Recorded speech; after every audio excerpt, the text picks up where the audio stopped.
Class. बेटा this is our chapter number 11 forces work and energy.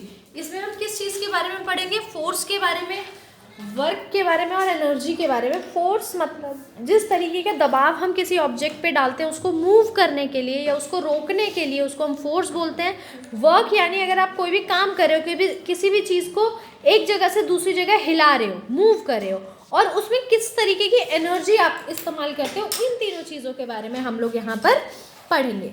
So first topic is force. Force के बारे में हम सबसे पहले पढ़ेंगे। If we want to move an object like chair, table or something else, we push it or pull it to move it from its current position.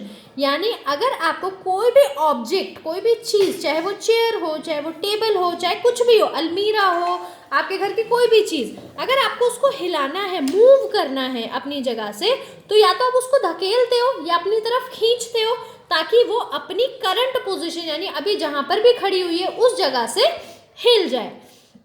In the same way, to open or close a door, we either pull it or push it. और ऐसा ही दरवाजे के साथ हम करते हैं। अगर आपको दरवाज़ा खोलना या बंद करना है तो या तो आप उसको धक्का देते हैं या फिर अपनी तरफ खींचते हैं। This pulling or pushing something is called force. और इसी चीज़ को यानी किसी भी चीज़ को खींचने को या धक्का देने को आप क्या बोलते हो? फोर्स बोलते हो। So the force can change the position or shape of an object on which it is applied. तो फोर्स यानी किसी भी चीज़ का शेप बदल सकता है या फिर उसकी पोजीशन बदल सकता है अगर आप उस पर फोर्स अप्लाई करो। Force is applied to stop a moving object. Force क्यों अप्लाई किया जाता है? अगर कोई चीज़ बहुत तेज़ी से आ रही है, जैसे एक बॉल है, वो बहुत तेज़ी से आपकी तरफ आ रही है, तो उसको रोकने के लिए आप फोर्स लगाएंगे, जैसे ये लगा रहे हैं गोलकीपर, ठीक है। ऑपोजिट डायरेक्शन में, in the opposite direction of to the motion, यानी अगर ये इस साइड आ रहा है तो ये गोलकीपर क्या करेगा? इसको वापस दूसरी साइड यानी इस तरफ धकेलने की कोशिश करेगा ताकि वो रुक जाए। Shape and the direction of an object can also be change by applying force. यानी किसी भी ऑब्जेक्ट की शेप या उसकी डायरेक्शन को भी चेंज किया जा सकता है। शेप यानी अगर बैलून है उस पर जब आप दबाव डालोगे तो अलग अलग शेप बना देते हो।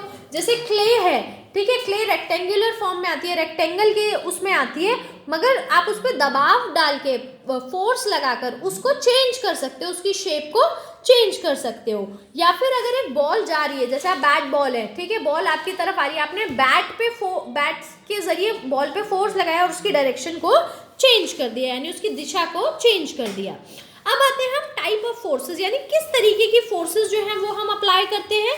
इन our daily life no work can be done without force. यानी आपकी डेली लाइफ में, आपकी रोज की लाइफ में कोई भी काम आप नहीं कर सकते अगर आप उस पर फोर्स नहीं लगा रहे हैं। It is very important fact of our life. ये बहुत ही ज़्यादा इंपॉर्टेंट फैक्ट है आपकी जिंदगी का। There are different type of forces. अब अलग अलग तरीके के फोर्सेज होते हैं जो हम इसमें पढ़ेंगे। वी स्टडी अबाउट ग्रेविटी और फ्रिक्शन। हम यहाँ पर सिर्फ दो फोर्सेस के बारे में पढ़ेंगे, एक है ग्रेविटी और एक है यहाँ पर फ्रिक्शन, ठीक है। When we throw a stone to the sky, यानी जब भी आप कोई भी चीज़, सिर्फ एक पत्थर नहीं, कोई भी चीज़ आसमान की तरफ फेंकते हैं, it fall down to the earth, वो वापस से अर्थ पे ही गिरता है। ऐसा तो नहीं कि उड़ता उड़ता चला जाता है कहीं और, ठीक है, आसमान में ही रह जाता है या बीच में अटक जाता है, अर्थ तक पहुंच ही नहीं पाता। तो ये यानी किसी भी चीज़ को वापस अर्थ में लाने के लिए, यानी अर्थ हर चीज़ को अपनी तरफ खींच के रखती है, जिसको हम ग्रेविटी बोलते हैं, ठीक है। आप कभी भी कहीं से भी कूदेंगे या फिर कहीं से भी गिर जाएंगे तो वो हमेशा आप ज़मीन पर ही आके रुकेंगे। क्यों? क्योंकि जो अर्थ है उसके अंदर एक फोर्स होती है ग्रेविटी, जो हर चीज़ को अपनी तरफ खींचती है। Force of gravity make all the things fall on the earth. और ग्रेविटी का फोर्स ही है जो हर चीज़ को अर्थ के ऊपर गिरा देती है। It is a special force that earth apply on everything to attach towards it. ये एक स्पेशल तरीके का फोर्स होता है जो अर्थ हर चीज़ पर अप्लाई करती है ताकि हर चीज़ उससे जुड़ी रहे, उसके ऊपर खड़ी रहे। That means force pull everything towards its center। यानी इसका क्या मतलब हुआ कि अर्थ जो है हर चीज को अपने सेंटर की तरफ खींचती है। अब आते हैं हम दूसरे टॉपिक पे जिसको हम कहते हैं फ्रिक्शन, ठीक है। यानी फ्रिक्शन क्या चीज है? Without friction anything that starts moving will never stop. अब जैसे फोर्स हम लगाते हैं किसी भी चीज को मूव करने में, वैसे ही फ्रिक्शन होता है, यानी फ्रिक्शन अगर आप नहीं लगाओ किसी चीज पे तो कोई भी चीज रुक नहीं सकती। विदाउट फ्रिक्शन एनीथिंग, ये मैं आपको बता चुकी हूँ कि ये रुकेगी नहीं कोई भी चीज। When we roll a ball on the ground, यानी अगर आप एक बॉल को रोल करना शुरू करो ग्राउंड पे, it stop after moving for some distance, कुछ टाइम वो चलती है। जैसे अगर आप बॉल फेंक भी रहे हो बड़े से ग्राउंड में तो कुछ टाइम वो चलेगी फिर रुक जाएगी अपने आप, right. The ball stop moving due to friction, वो अपने आप क्यों रुकती है? क्योंकि उस पर एक चीज अप्लाई होती है जिसको बोलते हैं फ्रिक्शन, ठीक है, इसके कारण अपने आप वो रुक जाती है। When an moving object come into contact of surface, यानी कोई भी मूव करती हुई चीज, लगातार चलती हुई चीज जब किसी सरफेस यानी किसी जमीन के ऊपर चलती है, कांटेक्ट में आती है, यानी उससे टच होकर चलती है, the force work between them that stop the moving object on the surface, तो एक फोर्स उसके ऊपर काम करती है। यानी कोई भी चीज जब एक चीज के ऊपर चलती है, जैसे जमीन के ऊपर गाड़ी चल रही है, ठीक है, या जमीन के ऊपर कोई भी चीज जब चल रही है मूविंग ऑब्जेक्ट, तो एक फोर्स उसके ऊपर अपने आप अप्लाई होने लग जाता है जिसको हम फ्रिक्शन बोलते हैं, जो उसको रोकने की कोशिश करता है। तभी जब आप गाड़ी में ब्रेक लगाते हैं या अपनी साइकिल में ब्रेक लगाते हैं तो वो रुक जाता है, तो उसके ऊपर क्या काम करता है? फ्रिक्शन। फ्रिक्शन के कारण कोई भी चीज रुक सकती है और फोर्स के कारण किसी भी चीज को मूव कर सकते हैं या रोक भी सकते हैं। तो फ्रिक्शन जो है एक तरीके का फोर्स ही है।